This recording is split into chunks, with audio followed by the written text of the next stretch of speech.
Itamar Ben-Gvir, Israel's far-right extremist Minister of National Security, who has been convicted of at least 8 crimes, including incitement to racism and supporting a terrorist organization, recently paid a visit to the United States. He spoke at an event near Yale University in an appearance that Guardian columnist Arwa Madawi considered an explicit endorsement by the school. She wrote in a recent piece, if Ben-Gvir were a Palestinian, every single politician and media outlet would be in an uproar that he was anywhere near Yale. Ben-Gvir also went to the Capitol, where he was welcomed with open arms by several Republican members of Congress, including Brian Mast, the chair of the House Foreign Affairs Committee. While inside the Capitol, Ben-Gvir just happened to cross paths with a group of pro-Palestine activists. Let's take a look at what happened. More criminal! More criminal! More criminal! Shame! Shame! Shame! You killed my family in Gaza!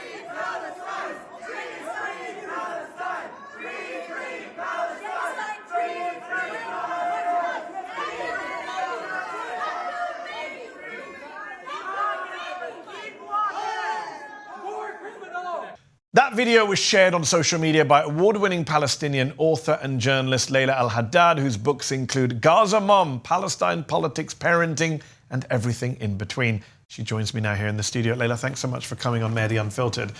That video was something. What happened on Capitol? How did you end up filming Ben-Gvir in a hallway while he shouts at you? Yeah, there's many ways to describe it, I guess. Unfortunate might be one of them. We were actually there with the USCMO, the largest umbrella group of Muslim organizations, for their 10th annual Muslim Lobby Day. And we were with our Maryland delegation in a sort of nondescript hallway of the Rayburn building to meet with one of our representatives. I think it was, I can't even remember offhand, but Raskin's office. And we were, I don't know, on the second floor, and we just turned the hallway and happened to run into him. There was nobody there. Happened to run into him and his security detail. And of course, Melissa Kronfeld, who's a well-known extremist who has called openly for the destruction of the Al-Aqsa mosque.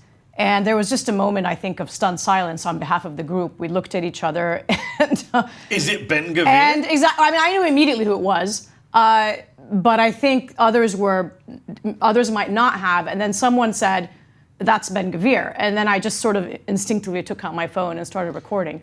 In that video, we hear protesters in your group calling Ben-Gvir a war criminal while he shouts at all of you to go back. In your Instagram post, you wrote, this is the face of apartheid, walking freely through the halls of American power. I have to ask, what was that moment like for you as someone whose family is from Gaza, as someone who's been protesting the genocide for the last 18 months or more, to see this almost cartoon character villain off of our television sets, right there, in the flesh, in our Congress? Yeah, a cartoon character is right. I mean, it was unnerving. I think initially, I personally wasn't sure what to do. I know we were there as part of a group, so I didn't really want to interrupt that. I didn't know what the protocol was. But I think we also felt that we had a certain responsibility to kind of call him out. And this wasn't anything organized. It was very spontaneous. And I think that was the beauty of it, is that sort of together, it wasn't anything, we all sort of in synchrony began to say, war criminal, a genocider. And then I personally looked at him and said, you were responsible for killing my family members in Gaza. And of course, he was shouting back at us, and he had to be restrained because he was trying to lunge at us. And there was actually one young girl working with CARE, a very young, who had flown in from New York. And Melissa herself came, pointed at her, shouted at her, threatened her, called her a terrorist. And she sort of held her ground and said, I'm not afraid of you, I'm not afraid of you. There was even a, I want to say what would be known as a masjid auntie, who's now become my personal superhero, who's there on the front lines, you can see her from the back, who was pointing at him and telling him, you are a war criminal, you are a war criminal, go back home. And after that, I just had newfound respect for her. She's one of my neighbors. I mean, he's a thug. Yes. He's been convicted in Israeli courts, but the only democracy in the Middle East made him the national security minister appropriately. Right. Liking this video? Then don't just watch, hit like, share and subscribe. And tap the bell so you never miss a video or live show. But if you want early access to exclusive content, then you have to head to zeteo.com and subscribe now. You'll be supporting fearless, independent journalism. 3 Democratic members of Congress, Jerry Nadler, Adam Smith and Jim Himes, have introduced a bill in response to his visit to the Capitol. It's called the West Bank Violence Prevention Act. And in a press release, Congressman Nadler had some pretty strong words for Ben-Gvir, called him a racist, terrorist, Jewish supremacist, and an inciter-in-chief of settler violence in the West Bank. And Rep. Nadler is a longtime Jewish supporter of Israel in Congress. What is your response to hearing about that bill and Nadler's denunciation of Ben-Gvir? I mean, I think more. This was someone who, by his own admission, said that he was a persona non grata prior to this administration, and even though Trump didn't meet with him, he was still allowed. This is someone who has openly called for the ethnic cleansing of Palestinians, the destruction of Al-Aqsa, and defended, Israeli soldiers who raped Palestinians. And yet he's allowed to walk freely here in our halls of Congress. As a VIP guest? As a VIP guest, absolutely. I think that was probably the most stunning part of it all.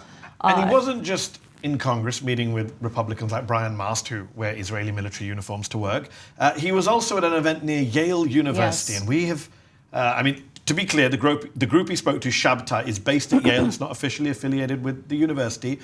But it is amazing that we have had over a year of discourse in our media and in our politics about extremism on campus. Absolutely. Safety of students, bigotry, and yet Ben-Gvir can come and speak. A man who, before he went there, went to Mar-a-Lago and said, I'm all in favor of bombing aid depots. Right, and he said it again about 5 hours ago, by the way. He said that we should bomb and yet he's allowed to turn up at Yale, but Jewish students protesting genocide are having their courses cancelled, having their degrees rescinded, et cetera, et cetera. Right. I mean, and this is unfortunately the reality that we live in, and that needs to be called out. Right. There's just no other way to put it. And I think that was in part why we were so sort of stunned into silence initially. Is this really happening? Yeah. It almost feels like we're living in a twilight zone. But again, I just do want to say it. Also, I think we felt like we were sort of put in this position. Call it what you will, divide intervention, to be able to speak out, and also I think to demonstrate to so many others who are genuinely and truly afraid, who might be more vulnerable, whose whatever documentation they may have make them more vulnerable, not to sort of succumb to this tyranny, and to feel that it's okay to speak out, especially if you're put in such a position. I mean, it appears the only group of people who have faced any consequences for Ben-Gvir's appearance at the event near Yale are the pro-Palestinian students who protested him. Yes, the university has threatened them with disciplinary action, revoked their status as a registered student organization, said they're investigating concerns about disturbing anti-Semitic conduct. What is your response to the continued crackdown on pro-Palestine protests on campus, which began under the Democrats and have now on steroids under the Republicans? I think that we sort of saw the wheels in motion. We saw this happening, as you said, under the Biden administration. So I think it should come as no surprises, and it's going to start now with the Palestinians and those supportive of justice and of, who are anti-genocide and so forth. But it's going to, I mean, this is a litmus test, right? It's going to go on from there, and it will include other groups if people don't intervene now and put an end to this. Am I correct in saying that you actually took action against the Biden-Harris administration over the aid situation? Not over the aid. I was a plaintiff who, one of several others, including DCI, who Defense sued for Children International. Defense for Children International Palestine, and other Palestinian plaintiffs who sued Biden, Blinken, and Austin for their complicity in genocide and failure to prevent an ongoing genocide. Remind us, what happened to that suit? As to be expected, they ruled that the courts had no place when it came to foreign policy. But the federal judge presiding over that case came out forcefully and said it was everyone's obligation to put an end to the ongoing military siege of Gaza. And he pushed the Biden administration to reflect and questioned their policies, their ongoing policies. What do you think should happen to Joe Biden, Antony Blinken, Jake Sullivan, these people who are going to go? Sullivan's now at Harvard. Biden's going to build a you're library. opening up all these wounds, Mehdi. I mean, look, on the one hand, yes. People who know me and know my views, I've always said that Trump would be worse, and he is worse, but that doesn't give a pass to what Biden and these people did. And I know we've discussed this before as well. And them getting into private life, and Joe Biden's going to build a library, and I think Jake Sullivan's now at Harvard as the Henry Kissinger professor, which is rather appropriate. Do you think this will/should follow them around for the rest of their professional lives? Oh, absolutely. Absolutely. And I think he's going to go down in history as the first president, the only president that was tried for genocide. This is going to be his lasting legacy. And in a large part is one of the reasons that we have Trump sitting here today. And so I think it's incumbent upon all of us, to continue to push back against this and to... The Bulwark just did a piece which has caused a lot of people to get upset, where they interviewed people from the uncommitted movement and the abandoned Biden movement and said, do you have any regrets now that Trump is presiding over famine and possibly ethnic cleansing, which is coming down the line very fast? And they said, not famine, to be clear, right? Deliberate starvation. Deliberate starvation, well put. A man-made famine. Yeah. They said no, and a lot of liberals are upset. Where do you stand on that whole thorny debate? If I'm going to reopen they said no to what? Sorry. They said no, they don't have regrets for the stances that they took. Okay. And I just wonder where you stand on that, given, since we're going to reopen all issues. I'm just interested in knowing, a lot of our viewers will be interested to know, because they sympathize with what you're saying. I'm sure many people would say, you're right, what Biden did was outrageous. But they're also focused on what Trump is doing now and saying, but it's so bad what he's doing now. As you say, Ben-Gvir was persona non grata, even under Biden and Blinken. Now he's welcomed by the Republican Party. Where do you stand on that whole thorny debate of where we are now compared to where we were last year? I mean, the reality is we wouldn't be where we are now had Biden not made those decisions or not made those decisions, if you will. And so, no, I too don't regret. I mean, I have, again, the luxury of living in a state in Maryland where it didn't really matter much. And I understand that others who were in swing states. But it also became clear Gaza wasn't the sole issue, you know? So it's not as though one can point and say, it's your fault that this happened. And I think this tends to happen, right? Where our communities are the ones that are always thrown under the bus. And not even just by our communities, I mean Muslim communities, people of color, people who are supportive of Palestine, and so on and so forth. But no, I don't regret that decision. I think that, the burden shouldn't be on us. It should be, the Democratic Party needs to be held accountable. And if that means that we are now in a situation, so be it under Trump. It's just kind of, I think to me, I see this as a chickens coming home to roost kind of moment, I guess it's interesting. It's an interesting conversation because you're right about the scapegoating. I guess the politics of it is that Democrats will always say, well, these people don't count. We can ignore them. And then say, but you're to blame for losing the election. Yes, that's right. But then they would say, on the other hand, some of the activists were saying, we're going to defeat Biden, and then he's defeated, say, well, don't blame us. So it works. I guess both sides are using different strategies. Sure. That's I mean, politics. all I can say is, as a Palestinian who is directly impacted by this genocide, whose family continues to be genocided, who are surviving, if that, on one meal a day right now. I could go on and on. It was a genocide under Biden, it was a genocide under Trump. There is no way I could have lived with myself. I mean, this was literally their only ask of me, and continues to be their only ask. Hold these people to account. Take them to court. Speak out, even if it means it's difficult, and even if it means you're scared. If you have a vote, use that vote. Not to put back in position the same people in power. And I understand what that ultimately means. Yes. But that's a way that I chose to exercise my right to vote and the power that I had, whatever little power. Understand. Explain to some of our viewers who might say, well, and the Bulwark piece raises this issue, so I just want to give you a chance as someone who's a prominent activist and has direct ties to Gaza, to explain. Some people are saying, well, Biden got protested everywhere and Trump doesn't. What actions are you taking as an activist right now with Trump doing this ethnic cleansing plan, Netanyahu talking about flattening Gaza and moving all the people to another country? What is the pro-Palestine movement doing right now to try and stop that?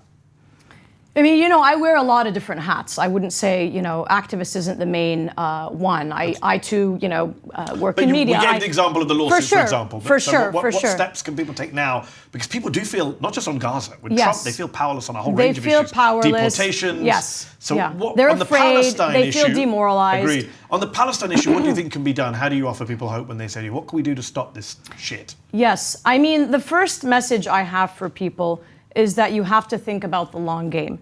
And that I believe you once gave an example of the ants, if I'm not mistaken. Was it the ants or the birds? Not the birds. The birds in the story of Abraham, in which we're not judged by the results. You do things because you're expected to, because it's a moral duty, because it's a sacred duty and a sacred charge. That's my stance. That always has been, and that's my message to people. If you're going to sit here and say I didn't get an immediate result, then you know you're going to be in for a big surprise. It has to be a multi-pronged approach. That's always been my approach, both with Biden and with Trump. You just have to shift and change it a little bit. I think there is fatigue, there is fear, but that's when being able to consult and collaborate with other groups and having that kind of approach and thinking about the long game and thinking about sustained engagement as well. So it has to be both, yes, a grassroots, but if you're also mobilizing people to engage with your elected representatives, it might feel futile right now. Some people just don't believe in that. But being able, especially if you have a newly elected representative, in our case, also Brooks in Maryland, you know, we just had a call about, okay, how can we continue to engage with her early on? She's just been elected. She's a junior senator, you know, every couple of weeks rather than just kind of a one-off meeting once a year. You're also lucky to have Chris Van Hollen, who relatively is much better on this issue than a lot of senators. He is, but I will say, even on that, I do give that as a good case study because very early on, he wasn't calling for a ceasefire, and we expected him to, and we pushed him, and we met with him multiple times, and he kept insisting, I can put amendments to the bills, I can do this, that, and the other, and we would just say, well, what if Biden bypasses them, which he ultimately did. Yes. And then we had to resort to some disruption. So it's just a combination of things that all work, I think, together. Awesome. There's lots of different tools at our disposal, and that's what we have to, I think about that bigger picture. One last question. The entire discourse about Gaza goes back to but October 7th. But October 7th. Right. And people who are supporters of the Palestinian cause and who understand history will say the world did not begin on October 7th. The horrors of October 7th, no one is excusing or defending. But that wasn't the first day of the conflict in the region. Correct me if I'm wrong, you were in Gaza during Car-Sled, I believe. I was that time? before, just before. I was there from 2003 through 2008, and then back again, 2010, and then back and forth every few years. But it's so interesting. I wonder how you have these conversations with people about, you know, October 7th. My parents were survivors of Car-Sled, though. But you have multiple, 2009, 2012, 2014. Yes, Gaza is assaulted again and again, and yet we treat 2024, 2025 as if it just came out of nowhere, as if there's no precedence. And I wonder if someone who's been there, lived there, parents there, how hard is that for you to hear this propaganda incessantly that this just all began on October 7th? It's infuriating because you don't even have to talk about Car-Sled and all these different wars. Go back to a time when Hamas wasn't in power. When I was there early on in the 2000s, Fatah was in power. It was still, we were still in the throes of the Second Intifada. I was there through the disengagement, which I reported extensively on. People forget about that. Immediately following the disengagement was actually the beginning, the onset of what would ultimately be the full-scale blockade that we see today. This was before Hamas was in power, right? Gaza was hermetically sealed for months. Ironically, back then, humanitarian organizations said this is an unprecedented, catastrophe. Yes. Back then. This all happened again. We're talking 2005, right? Then we have 2006, 2007, and so on and so forth. But my point is, Israel has always subjected Gaza to some form of closure or blockade, long before October 7th, right? Has always had a noose around Gaza that's just tightened more and more and more. And then we see the 18 years, of course, of blockade and the havoc that wreaked on Gaza as well. I guess the only thing we can thank Trump and Netanyahu for is the honesty. Is exposing. I mean, they openly say, we're staying, we want the land, everyone has to get out. We don't have to pretend this was about hostages. Laila El-Haddad, thank you so much for your time. It was my pleasure. Did you like this video? Don't forget to subscribe to this YouTube channel and turn on notifications. For exclusive content and to support our independent, unfiltered journalism, head over to zeteo.com. Your support matters.